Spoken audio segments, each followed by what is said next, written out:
Hello again, it's the second edition of the Bird Aviary. My name's Dwayne and it's the 25th of January 2013. Still raining, it's quite cool. We're getting a lot of rain coming down from the cyclone that's been raining up north. It's pushing south from Cairns, Townsville way. It also had a lot to do with the cyclone that was over in WA, so a lot of that's pushed across the top end and coming south.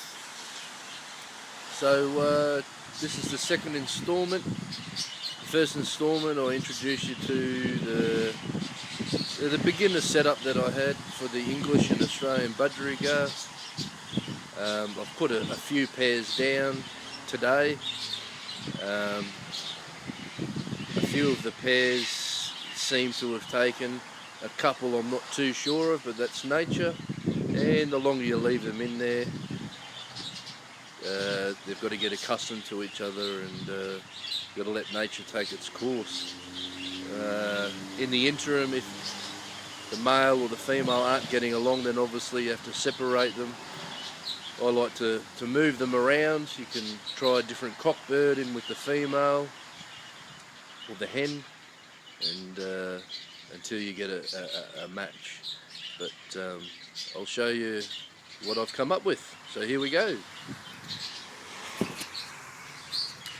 So first of all,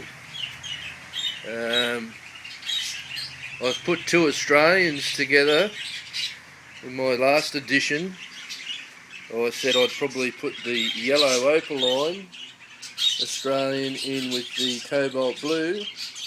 They seem to be quite friendly in the split pen together, so they seem to be getting along quite well.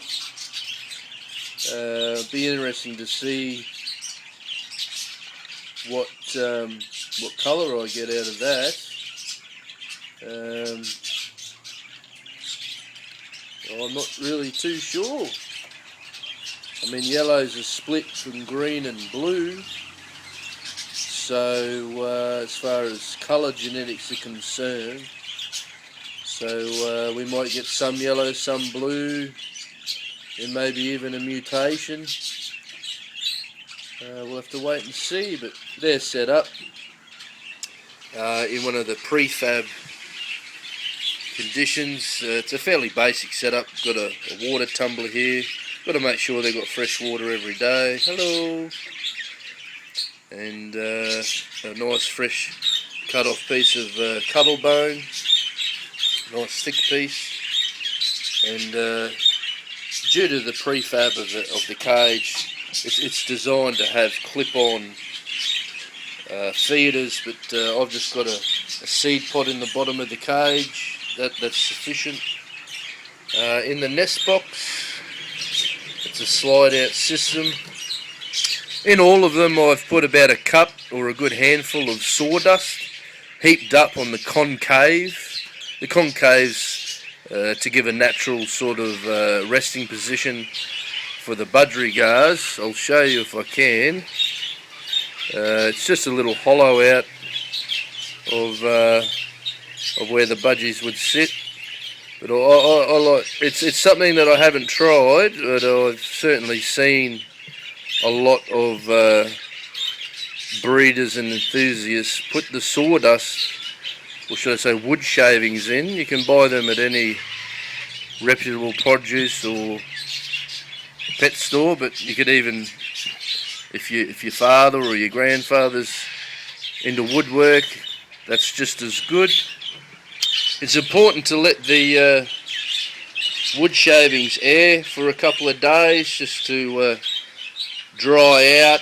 I mean, mine was the pre-purchased, pre-packaged stuff, so by the time the birds are ready to go in.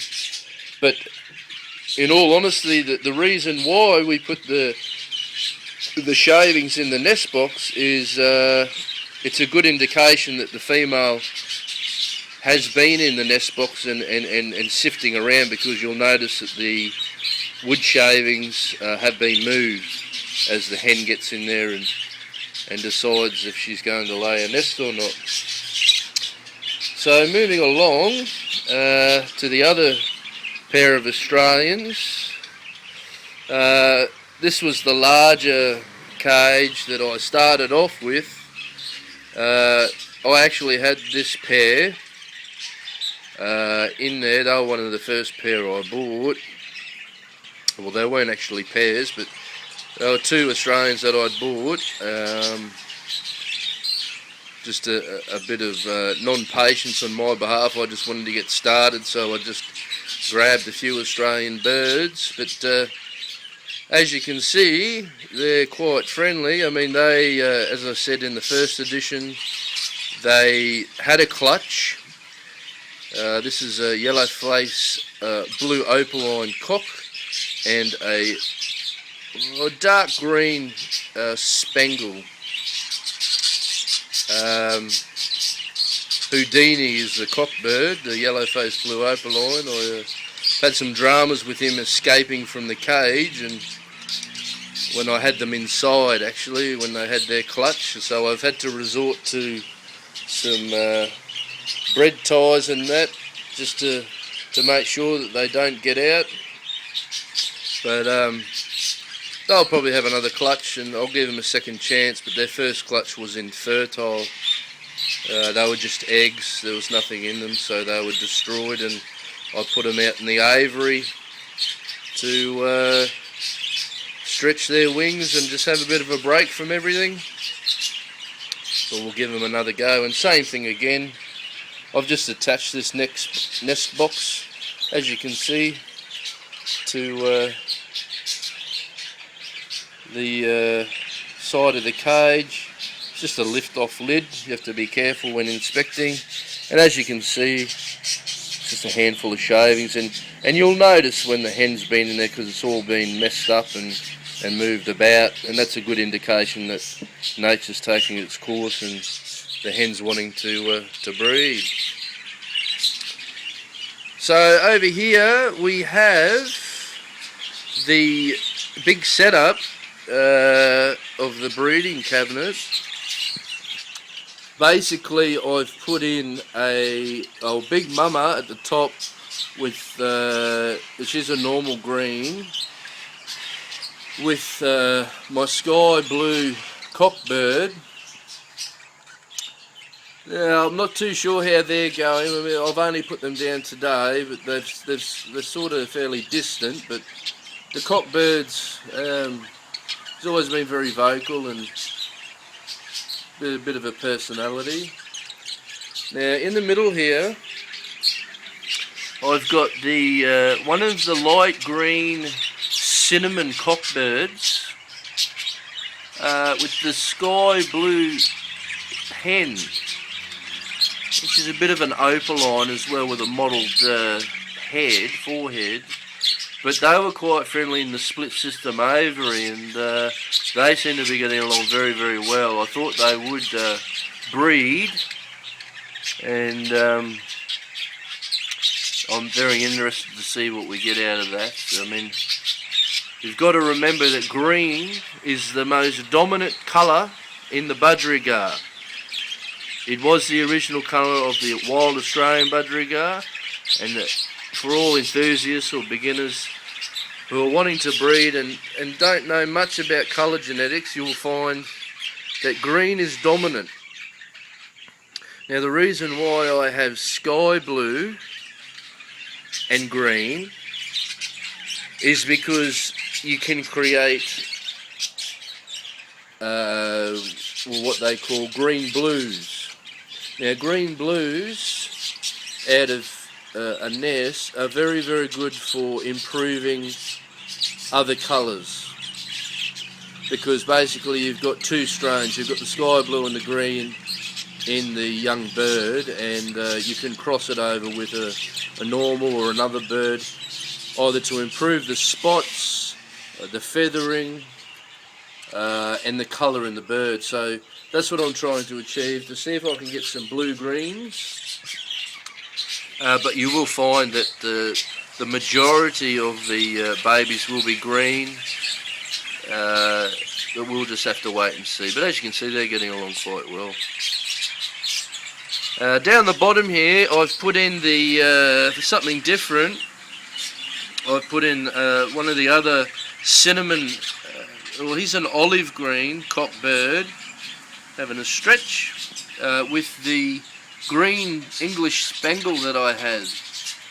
Now I'm not too sure. As I said, I've only just put them down today, but the green spangle, as you can see, when they're ready to breathe in the hen birds and budgerigars, the cere, which is the nostril part above the beak, becomes very dark brown or chocolatey brown. And she's been like that for about a month now.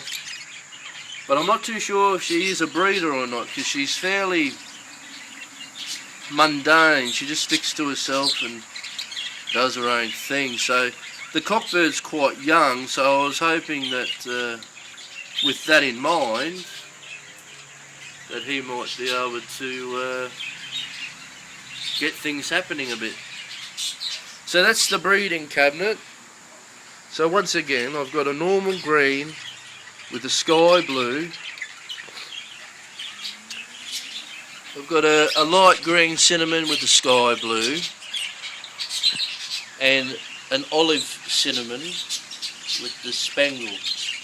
Now, for those who are wondering when I refer to cinnamon, is the feather patterning on the birds. You'll see that in a normal green, the feather markings on the wings is more black, but you'll find that on these cinnamons, they're not as black. They're actually borderline brown. Henceforth, they get their name cinnamon wing. It's the sky blue opaline hen bird. So we'll see how they go, and what's left in the split system aviary is a lot of males and only one female. So I've got my normal grey cock, I've got another olive green cinnamon cockbird just here, he's a lovely type.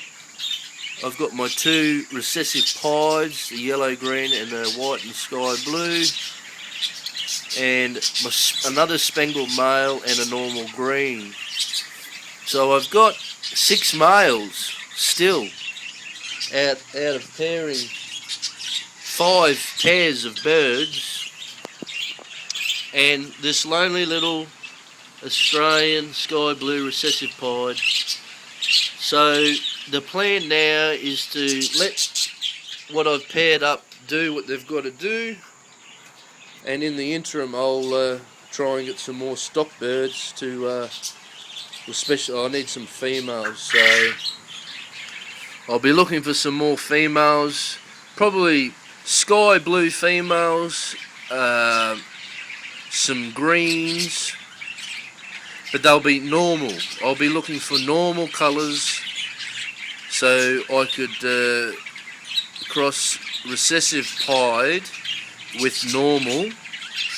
That improves your recessive pieds, and I can just match up a few of the others, and we'll go from there. So until next time in the aviary, I'll see you again. Bye for now.